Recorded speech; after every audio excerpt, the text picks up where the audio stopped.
Hello, my name is Sarah Osborne, and I'm a product engineer for ArcIMS here in Redlands, California. I'd like to welcome you to this training seminar on ArcIMS best practices, tuning and monitoring your site. During today's presentation, I'll set the background on why you need to tune and monitor your site. I'll then highlight some of the tools you can use. These include spatial server configuration files, property files, and log files.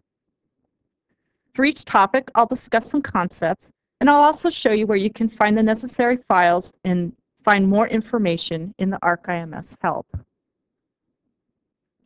The first topic is background for tuning and monitoring your ArcIMS site. As an ArcIMS site administrator, you're responsible for making sure your site runs smoothly. The main factors you need to consider are performance, security, stability, and scalability. First is performance. You want to create an environment that produces the fastest responses possible. Your site must perform well, or people will not use it. Next is security. Your data is your most important asset, and you must protect it. You want to make sure your site is secure so that only authorized users are able to view and access your data. In addition, you want to protect your ArcIMS site from hackers, attacks, and bad requests. Next is stability. Many ArcIMS sites have a requirement to be online at all times, and users may make requests at any time of day. ArcIMS has several built-in mechanisms to keep a site running all the time, but as with security, you need to protect your site from unexpected downtime. Finally, there's scalability. ArcIMS is built to easily scale to meet increasing demand. As the volume of requests increases, you need to manage your site to handle the new requests without degrading performance. ArcIMS has a set of tools to help you tune and monitor your site, and these are the configuration, property, and log files. The spatial server configuration files and property files include a number of settings that help you tune your site. For example, some settings set limits such as the maximum time for fulfilling a request or the maximum number of features that can be requested. Other settings provide a framework for setting security on services or providing failover capabilities. Most of the settings are preset for you, and you may never need to modify them. Today, I'll cover a couple of configuration file and property settings you should be aware of and might want to change as you tune your site. You also have access to log files. ArcIMS includes a number of log files that allow you to monitor your site for performance and to troubleshoot problems your site might be encountering. In order to better understand configuration, property, and log files, you need a basic understanding of the ArcIMS architecture. Briefly, an ArcIMS site consists of several components all working together.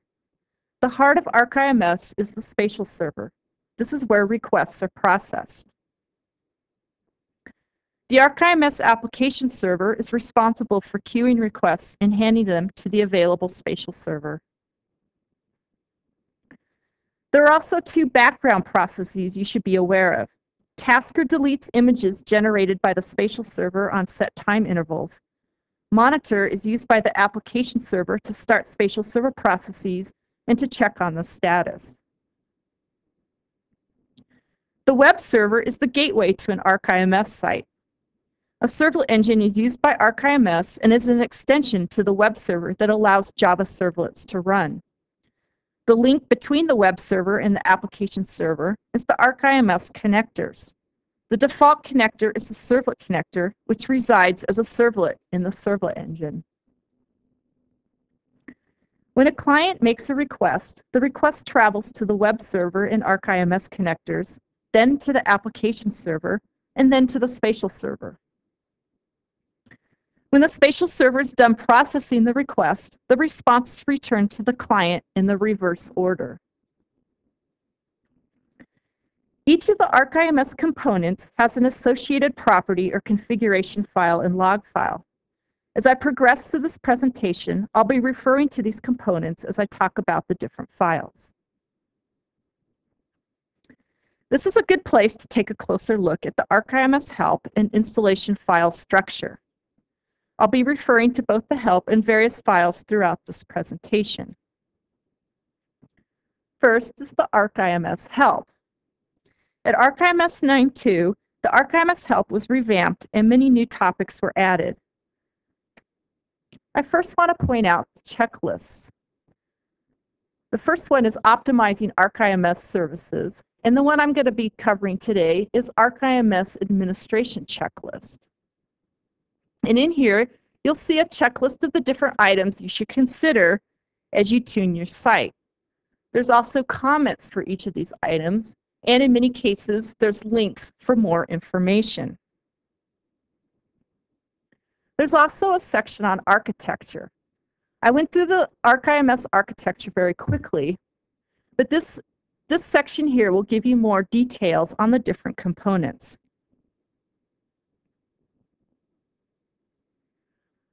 I also want to show you the ArcIMS structure. When you install a typical ArcIMS installation, you'll have a directory structure much like what I have now. The directories you are most interested in are first the application server directory, and this is where the application server property files are, and the debug logs. This is also where Tasker resides. And here are the Tasker properties, and this is where the log files are located. The server directory is where the spatial server files are located. The etc directory is where you'll find the configuration files. And the log directory is where you'll find all the spatial server log files.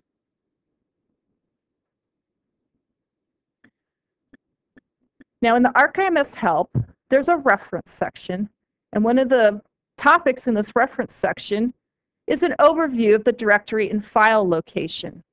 It also points out where different property and log files are located. So this is a good place to go when you want to figure out where a specific configuration property or log file is located.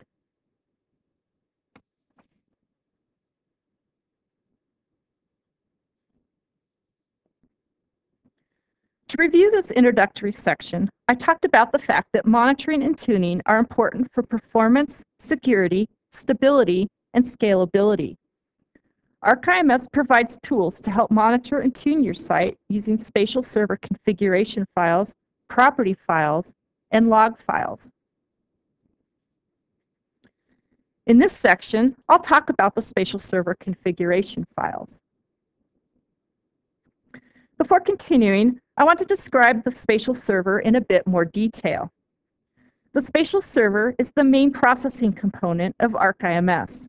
When you start a service, the service runs on the spatial server.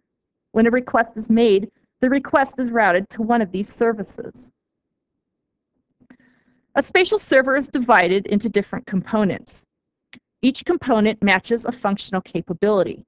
For example, when a map is requested, the image server component generates the map.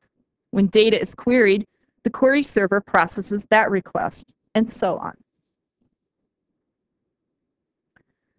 Requests to ArcMap image services work the same way, but both map generation and query requests go to the same image server ArcMap component.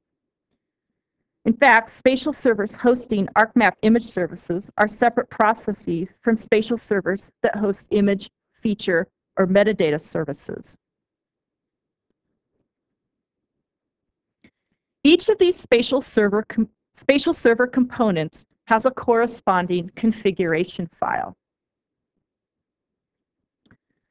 These configuration files provide settings that are universal for all services.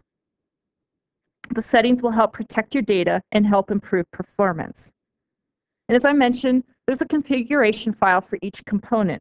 For example, a file named AIMSms.cfg is a configuration file for the image server and affects get image requests sent to image services.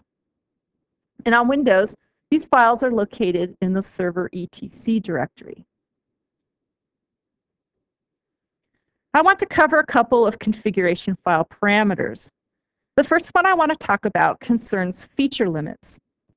Limiting the number of requested features is important for performance. If too many requests for large amounts of data are made, It will slow your spatial server down or could even bring down your site.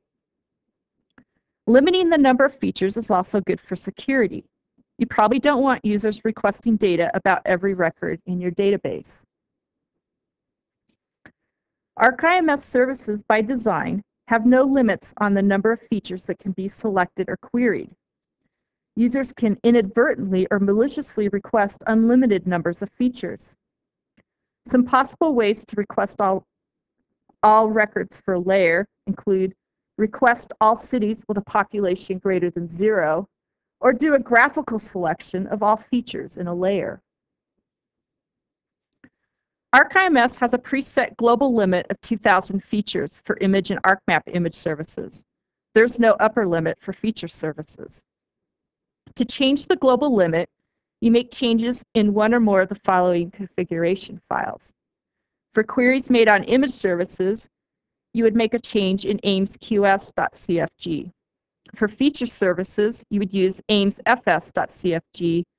And for changes to ArcMap image services, you would open AIMSAmserv.cfg. Let's take a closer look at changing parameters in the spatial server configuration files. In this example, I'll change the global limit parameter. The process that I'm showing you for this is the same for any parameter you might want to change. So I'm first going to go to the server etc directory, and I'm going to open AIMSQS.cfg. Now, this is the file that would be used when a user selects identify in the HTML viewer. These requests would be going to the query server. So the next thing I need to do is to look for the parameter, the feature limit parameter, and then change this value to a new value. You should be careful what you set this value to. Higher values can lead to slower performance. A value too small could frustrate users making legitimate requests. And remember that this value is global setting and affects all services.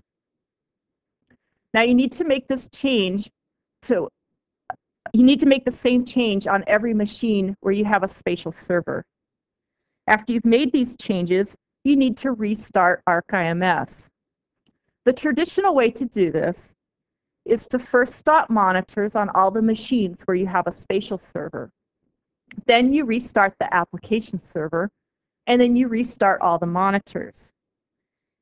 If you have ArcIMS 9.2 or higher and you're using Windows, you can just restart the application server. This is a new feature in ArcIMS 9.2. In this case, all the monitors will be automatically restarted for you. Now, there's more information in the help about each of the spatial server configuration files in the reference section. For example, I'll open up AIMSQS.cfg reference, and you'll see that there's a definition for each of the different parameters that you can change. And in most cases, there's also links for more details.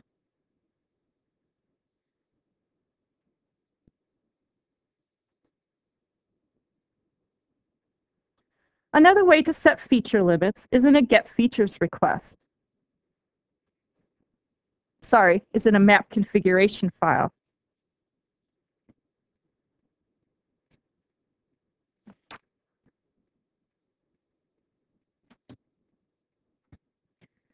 If you're using image or feature services, you can set feature limits in a services map configuration file. It's possible to set feature limits on a layer-by-layer basis using Spatial query. This value can be different for every layer depending on the type of data and the types of requests you would expect your users to make. This value cannot exceed the global limit. Another way to set feature limits is in a get features request. In many cases, you may want to limit the number of return features to something manageable for display purposes. For example, you may want to return only 10 records at a time and allow users to page for the next or previous 10 records. There's one more feature limit you should be aware of. You can place a feature limit on the number of features drawn in a map. This image feature limit is valid only with image services. This helps performance if there are potentially a large number of features that can be drawn for a layer.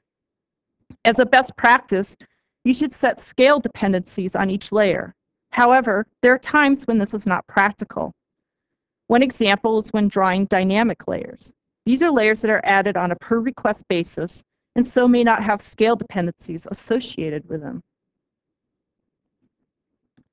The setting for this feature limit is in ArcIMS.cfg. In this case, you would change the image feature limit parameter from -1, which means no limit, to an upper value. The purpose of this setting is to protect your site from extremes. You want this value to be high enough that the vast majority of requests return all features in a map. After you've made the change, you need to restart ArcIMS. The next setting I want to talk about in the configuration files allows you to restrict geometry to ArcMap and ArcExplorer. In releases prior to ArcIMS 9.2, data from ArcIMS image and ArcMap image services could be extracted using ArcMap directly or by using ArcObjects. This is possible because ArcIMS returns geometry requested by ArcMap, and this geometry is used to show selected features. Users are able to save these selected features in shapefile format. Beginning with ArcIMS and ArcGIS 9.2, ArcIMS services do not return geometry by default. As a result of this, in ArcMap, selected features can no longer be saved. ArcMap and ArcExplorer clients request tabular data in binary format. Therefore, this geometry restriction does not affect clients such as the HTML viewer or web mapping applications, which request the data in XML format. The geometry restriction is set in ArcIMS.cfg for image services and ArcIMS.cfg for ArcMap image services. In order to change the default behavior, you need to change the return geometry parameter. The default mode is XML mode, which means geometry is returned only when geometry is requested in an XML format. You can also set the value to none, which means no clients can retrieve geometry, or you can set it to all, which means all clients, including ArcMap, can retrieve geometry. The all mode is equivalent to the way it was in ArcIMS 9.1 or earlier. There are some compatibility problems with earlier versions of ArcExplorer and ArcMap. In those versions, you'll be able to see the map, but you won't be able to select or identify features. ArcMap 9.1 Service Pack 2 and higher has a fix that allows users to once again select and identify features. To review this section, the Spatial Server configuration files provide universal settings for all services. Today I talked about setting feature limits and limiting geometry. There are more settings available, and these are all described in the ArcIMS Help. The next section is property files. Property files are similar to Spatial Server configuration files in that they allow you to set properties on other ArcIMS components. You'll see property files for the ArcIMS application server, monitor, tasker, and servlet connector. Like the configuration files, each component has a matching property file. I'm going to discuss in more detail some properties in the application server and servlet connector property files. I'll talk first about the ArcIMS application server. The application server queues all incoming requests. It also tracks which services are running on which spatial servers so that it can hand off a request to the right server. The associated property file is appserver.properties. Since the application server handles the request queue, timeouts are an important part of this to keep the site running smoothly. If the spatial server takes too long to process a request, other requests get stuck in a holding pattern. The end user may become disenchanted if too much time goes by without some feedback. The two timeouts you should understand are timeout and extended timeout. Timeout is the time allocated in seconds for the spatial server to process a request. When the timeout is reached, the application server sends a timeout error to the client. It also sends instructions to the spatial server to halt processing the request. You can monitor your site to see if requests are timing out. If they time out on a regular basis, you should try to figure out why. What type of requests are timing out? Is too much data being processed? You do have the option to increase the timeout value, but you should not do this until you fully understand why requests are timing out. The second timeout is extended timeout. This is the maximum time allocated to start a service. If a service fails to start in the allotted time, an error message is returned by the application server. Once again, you need to determine why a service is taking too long to start. You can then determine if there's a way to solve the problem without increasing the time period. Let's take a closer look at modifying a property file, such as the timeout property in appserver.properties. So the first thing I need to do is to navigate to the app server directory and open appserver.properties.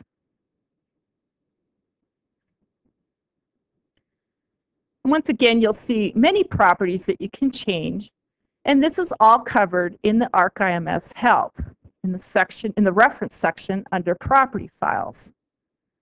And so if I open up appserver.properties, you'll see a definition for each of those properties, and in many cases, once again, you'll see a link for more detailed information.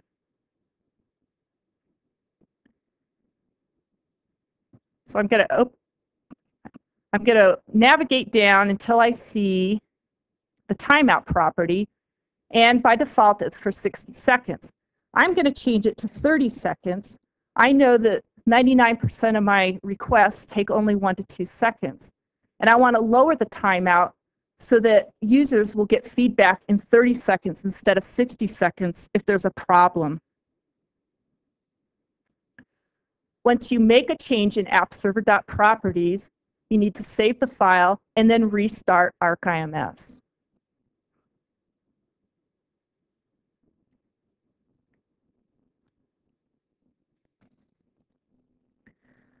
Another ArcIMS component that has an associated property file is the ArcIMS servlet connector. The ArcIMS connectors provide the communication link between the web server and application server. The servlet connector is the default connector for ArcIMS, and it's what's used when you access an ArcIMS site using the HTML viewer, Java viewers, ArcExplorer, ArcMap, or ArcGIS Explorer.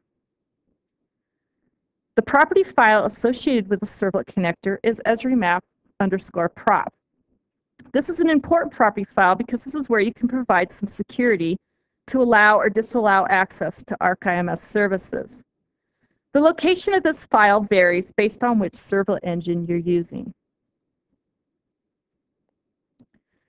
The ArcIMS servlet connector allows you to restrict access so that only people with the proper credentials can access the services. This process is called authentication.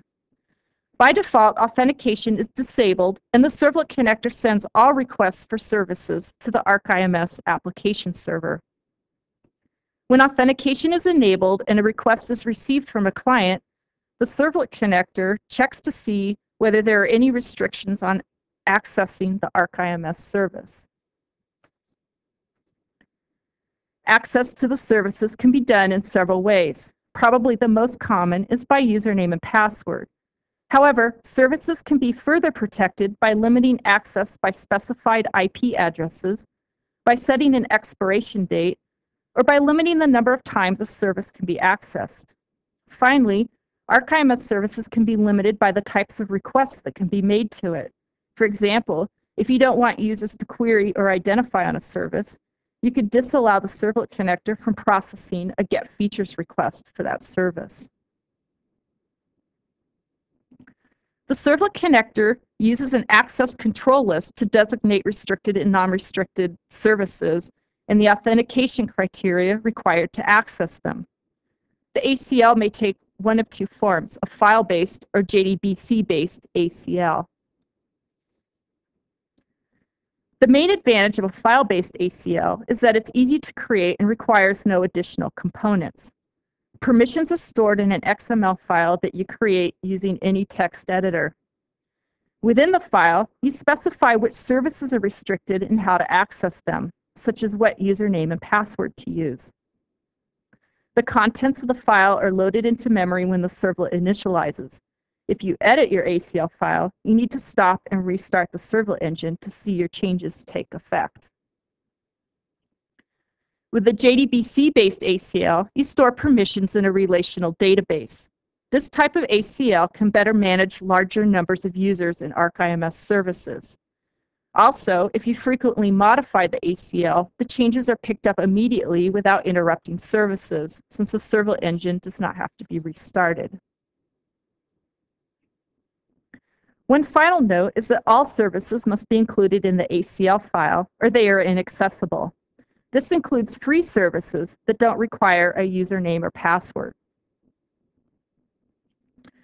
Let's take a closer look at Remap Prop and a text-based ACL.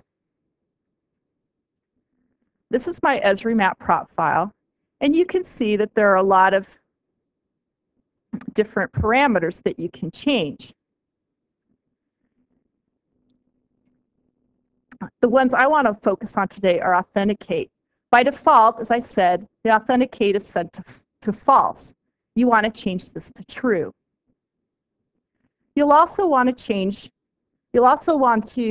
uncomment the next three, which are commented by default, which means there's a pound sign in front of them by default. And you'll want to remove this pound sign. Finally, you'll want to point to the ACL file you're going to use under ACL file name. In my case, I'm pointing to a file called sampleaimsacl.xml. This file is there's a sample file that's installed with ArcIMS, and it's installed in the documentation directory, sampleaimsacl.xml. And in here, you'll see numerous examples of different ways you can set up usernames and passwords and some of the other parameters, such as expiration dates. I'm going to focus on these two lines right here. The first line is a list of free services.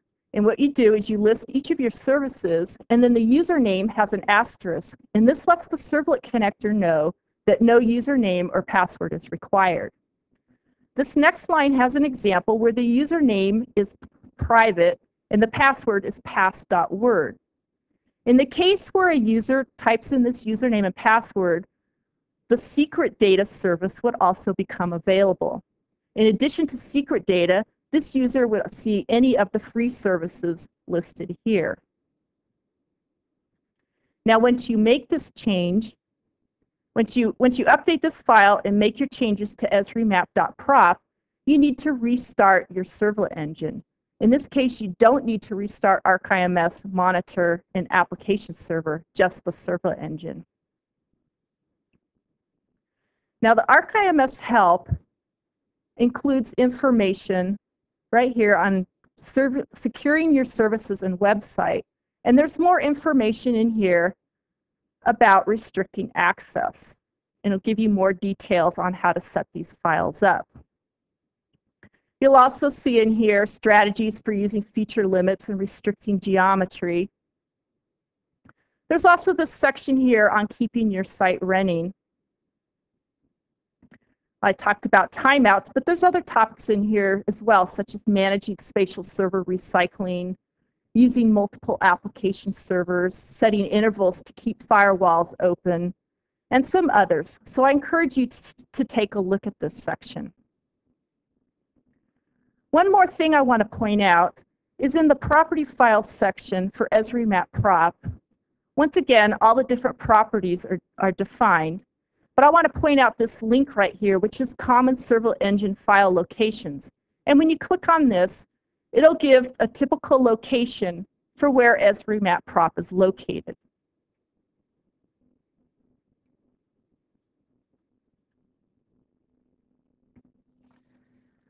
To review this section, Property files provide settings for many of the ArcIMS components, including the application server, monitor, tasker, and the servlet connector.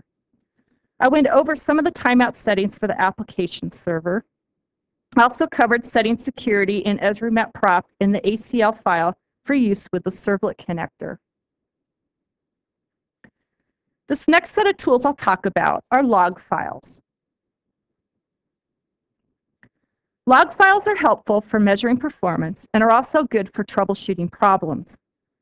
Log files are generated for the spatial server, application server, tasker, and monitor.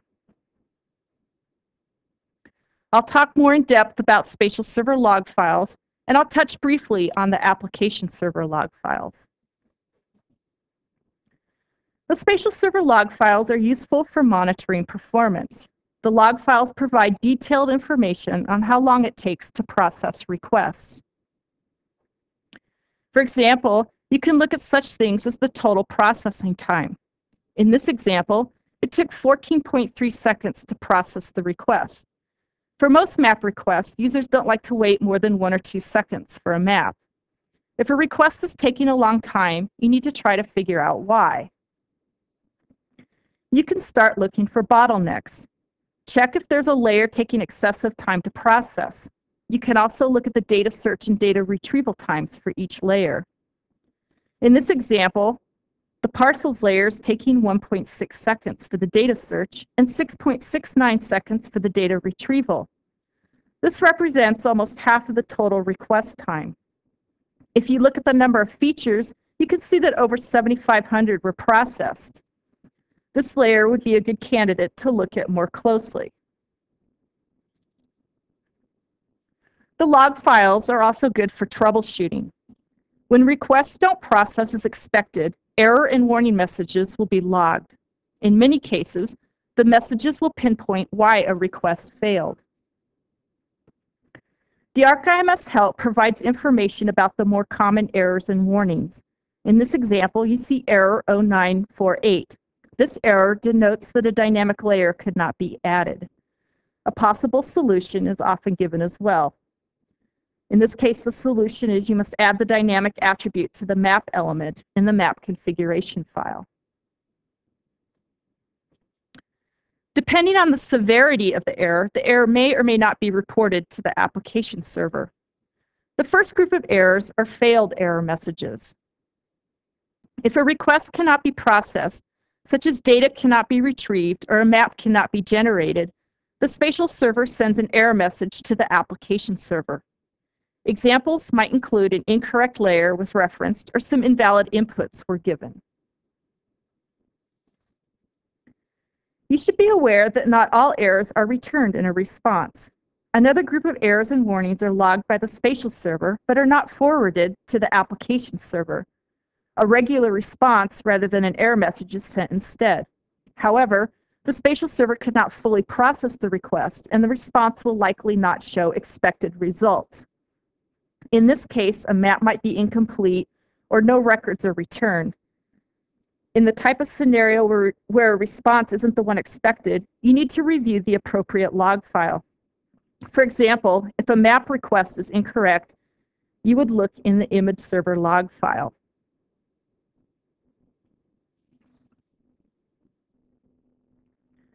The application server debug log file contains detailed information about all aspects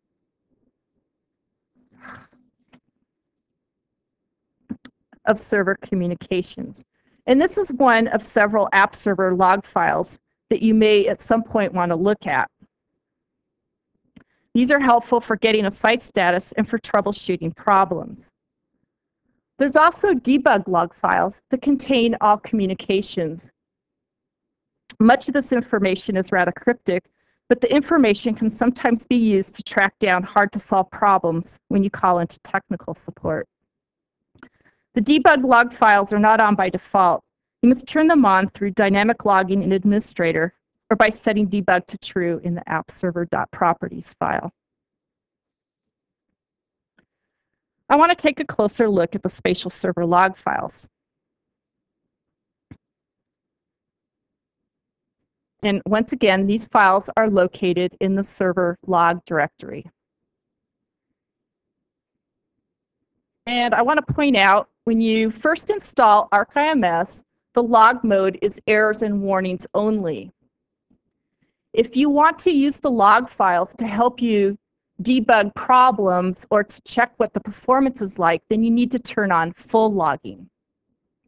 I'd also like to point out that at ArcIMS 9.2, this is a good place to go if you want to know what ArcIMS version you're using. And it also gives information on which platform you're using.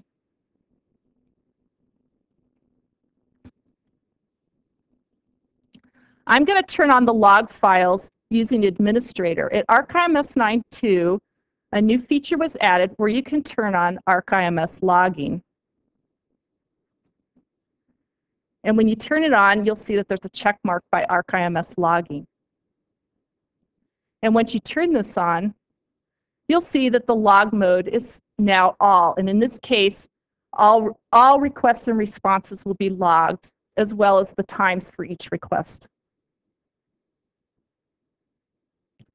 Now, there's a lot of log files in here, and there is a naming convention for each of the log files. It starts off with the server name, followed by a number.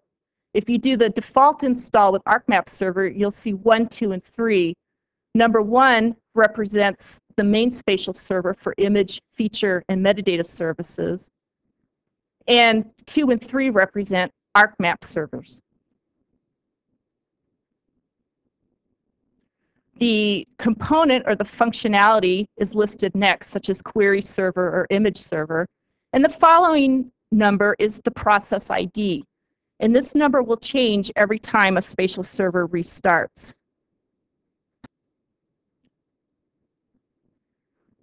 Now, I just want to point out in the ArcIMS Help, there's a section here on using ArcIMS log files.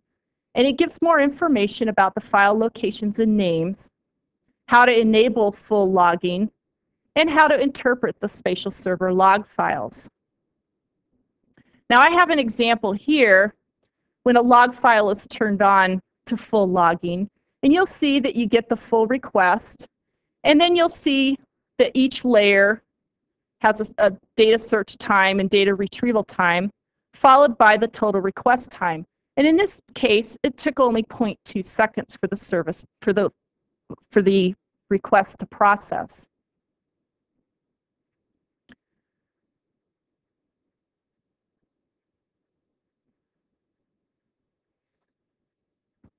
So to review this section, the ArcIMS log files are useful tools for assessing performance and troubleshooting problems. I talked about using the spatial server log files for reviewing the amount of time it takes to make a request. You can also use the information to assess if there are any bottlenecks. These log files also contain error and warning information, which are useful to help troubleshoot problems.